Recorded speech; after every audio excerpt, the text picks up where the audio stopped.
Senhor esteja convosco. Ele está no meio de nós. Proclamação do Evangelho de Jesus Cristo segundo Marcos. Glória a vós, Senhor.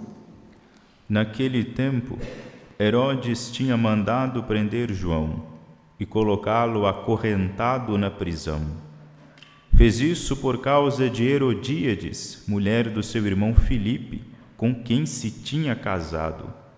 João dizia a Herodes: não te é permitido ficar com a mulher do teu irmão. Por isso Herodíades o odiava e queria matá-lo, mas não podia. Com efeito, Herodes tinha medo de João, pois sabia que ele era justo e santo e por isso o protegia. Gostava de ouvi-lo, embora ficasse embaraçado quando o escutava. Finalmente chegou o dia oportuno. Era aniversário de Herodes e ele fez um grande banquete para os grandes da corte, os oficiais e os cidadãos importantes da Galileia. A filha de Herodíades entrou e dançou, agradando a Herodes e seus convidados. Então o rei disse à moça: pede-me o que quiseres e eu te darei. E lhe jurou dizendo: eu te darei qualquer coisa que me pedires, ainda que seja a metade do meu reino. Ela saiu e perguntou à mãe: o que vou pedir? A mãe respondeu: a cabeça de João Batista. E voltando depressa para junto do rei, pediu: quero que me des agora, num prato, a cabeça de João Batista. O rei ficou muito triste, mas não pôde recusar. Ele tinha feito o juramento diante dos convidados. Imediatamente o rei mandou que um soldado fosse buscar a cabeça de João. O soldado saiu, degolou-o na prisão, trouxe a cabeça num prato e o deu à moça. Ela a entregou à sua mãe. Ao saberem disso, os discípulos de João foram lá fora, levaram o cadáver e o sepultaram. Palavra da salvação. Glória a vós, Senhor. Caríssimos irmãos e irmãs, na memória de João Batista, lemos uma das passagens do Evangelho, uma destas que eu considero uma das mais tristes, né? Porque nós temos um homem que teve a graça diante de si e ele perdeu, né? Não aproveitou a graça que bateu, que estava diante de si, que é o caso de Herodes. Herodes tinha toda a oportunidade do mundo de se converter, de abraçar a salvação, etc., e de possuir o céu, porém, ele optou por outros caminhos, né? Por outros meios. Realizou-se aqui, na vida de Herodes, aquilo que era o medo, o grande pavor da vida de Paulo. Paulo dizia: eu não tenho medo da graça que não passa, não tenho medo da graça que não vem. Eu tenho medo da graça que passa e eu não vejo. Olha, Paulo no fundo está confessando o medo que ele tem de si mesmo, reconhecendo ele que ele é o seu maior inimigo, o seu maior malfeitor, porque é ele mesmo. Se ele der vazão aos seus vícios, aos seus maus comportamentos, aos seus maus desejos, ele fica cego e não vê. A graça vai passar diante dele, ele vai ignorar. Herodes deu vazão a tudo, as suas depravações, o seu egoísmo, a sua ganância, etc., tudo aquilo que corrói a alma humana, embotou a visão de Herodes. Herodes ficou cego. Claro, né? Por ainda ser humano, por ainda ser gente, ainda subsistia nele alguma sensibilidade para com aquilo que é divino, para com aquilo que é verdadeiro, belo e sagrado, né? De onde veio a admiração por João Batista, mas os vícios, a má vida era muito maior, né? É triste. Ao mesmo tempo que é triste, esse evangelho salta para nós uma coisa, um elemento aqui que rodeia, não é? Inclusive esse elemento que fez com que João Batista derramasse o seu sangue, fez com que João Batista abrisse a sua boca, escancarasse a sua boca para denunciar o vício, o erro, o pecado de Herodes, sem temer as consequências, com o elemento da verdade, né? Afinal de contas, o que é a verdade? Não é? A pergunta que Pôncio Pilatos fez para nosso Senhor Jesus Cristo, né? Quid est veritas? E foi assim mesmo, né? Ele era romano, e nosso Senhor não dá para ele resposta, Claro, né? Há vários motivos para isso, mas um deles é que a própria verdade estava ali diante de Pôncio Pilatos, né? Não precisava dizer, porque aquilo que Nosso Senhor diria já estava ali, a verdade estava diante de Herodes. Esse é o grande ponto, essa é a grande questão, né? A verdade, né? Analisando ela baixamente, rasamente, ou seja, a verdade é aquilo que é, né? Aceitar uma coisa como verdadeira, aceitar ela do jeito que ela é, e aceitar que ela é isso e ela não é aquilo que ela não é, né? Isso que é mais ou menos a dinâmica, o mundo da verdade, né? É isso. A verdade é uma coisa que está dada para vasculhar, para entender a completude de alguma coisa que é verdadeira, demanda tempo, demanda estudo. Mas, no fundo, aquilo que é superficial, a gente tem acesso, né? Aquilo que a gente vê, a gente está vendo, é pronto, acabado. Quando a gente chega perto, encosta, etc., assim, estou vendo que isso aqui é um mambão, uma estante, enfim. Está perto, é inegável, né? Ninguém pode dizer para mim que isso aqui não está aqui diante de mim. A pessoa que diz para mim que isso aqui não está na minha frente, ou que isso aqui não é um mambão, não é uma estante, enfim, que eu não estou diante desse objeto, a pessoa está mentindo, ela é mentirosa, né? E não vem também com essa história de que a verdade ela é relativa, não é absoluta. Não, a verdade ela é absoluta, sim. Claro que ela é aquilo que ela é mesmo, né? Se eu digo que isso aqui é uma estante, eu não posso aceitar que isso aqui é um guarda-chuva, porque não é um guarda-chuva. Por várias outras questões que não cabe discutir aqui, porque isso aqui não é uma aula. Mas para dizer o quê?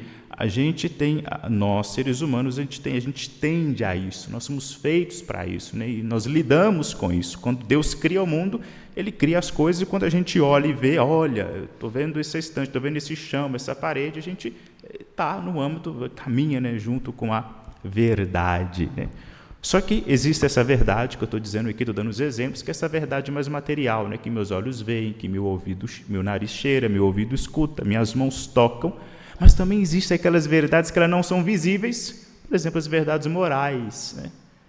É verdadeiro, é evidente que é verdadeiro que um filho deve obediência ao pai, por uma questão lógica. Aí vem, aquele que vem primeiro é mais importante, aquele que causa é mais importante do que aquele que é causado, enfim. Uma relação de amizade, um contrato que ali é selado, não pode ser quebrado, vira traição. Isso é uma verdade moral. Só que existem verdades que são morais, claro, só que elas têm um peso tal e qual, né? É um peso forte, tal e qual. Estou aqui, é o mesmo peso de eu dizer que essa estante está aqui diante de mim, que a verdade que é dita por Deus.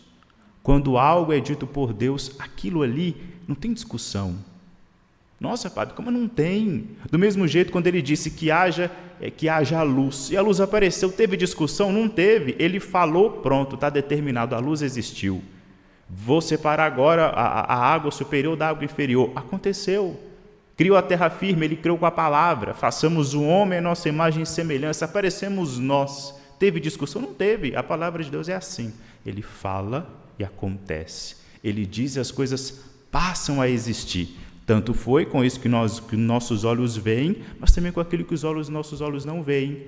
Quando ele diz que o homem, né, que Adão, ele teria ali agora um ato conjugal, né, uma vida amorosa, enfim, com Eva, como os outros animais tinham. Há uma relação ali que ela é invisível, mas é verdade. Tanto é que Nosso Senhor vai retomar isso num discurso dele com os fariseus. Estava querendo o divórcio, Jesus vai dizer, no princípio não era assim. No princípio, Deus criou o homem e a mulher, né? A fim de que o homem largasse pai e mãe e se juntassem, se tornassem uma só carne. Veja aqui, é uma coisa que não é visível, uma relação matrimonial, o sacramento matrimonial, a vida conjugal não é vista, mas tem uma verdade ali que prende esses dois num relacionamento que é indissolúvel. Estou dizendo isso para nos atentar a qual é o tipo de verdade que João prega, né? João está dizendo, não te é permitido tomar a mulher do teu irmão.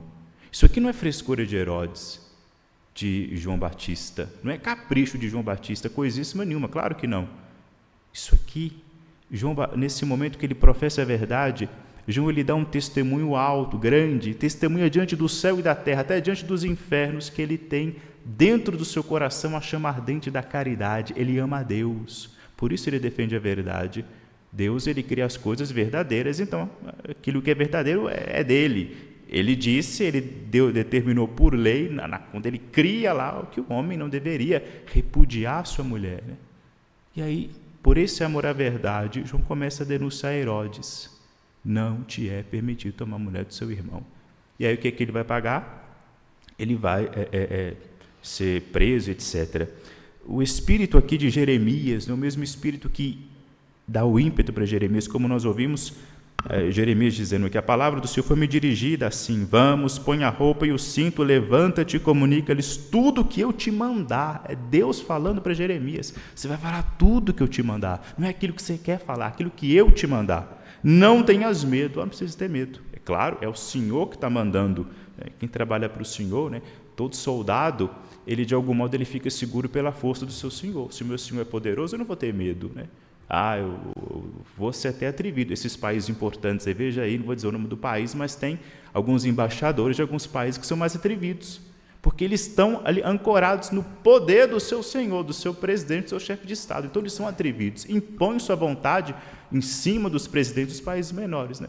Isso acontece direto. E daí Deus está dizendo para você: não precisa ter medo, claro, porque eu sou forte, Deus é o Todo-Poderoso. Ainda coloca uma consequência: senão eu te farei tremer diante da presença deles, né? Não faz isso, não tenha medo, porque se você tiver medo, aí eu vou te fazer tremer diante da presença deles. Ou seja, confia, Jeremias. Confia. Jeremias confiou, claro. João Batista, a mesma coisa. João Batista, o último dos profetas, ele confiou em Deus. Proclamou, né? A boca de João Batista anunciou a justiça de Deus sem ter medo, porque ele amava a Deus. No fundo é isso. Então, ou seja, a verdade, né? A verdade ela é proferida, ela foi criada para que nós a assumíssemos para nós, não para que nós passássemos por ela como se ela não fosse nada. É uma divisão muito clara. O pai da mentira é Satanás. O pai da mentira é Satanás e o pai da verdade é Deus, nosso Senhor.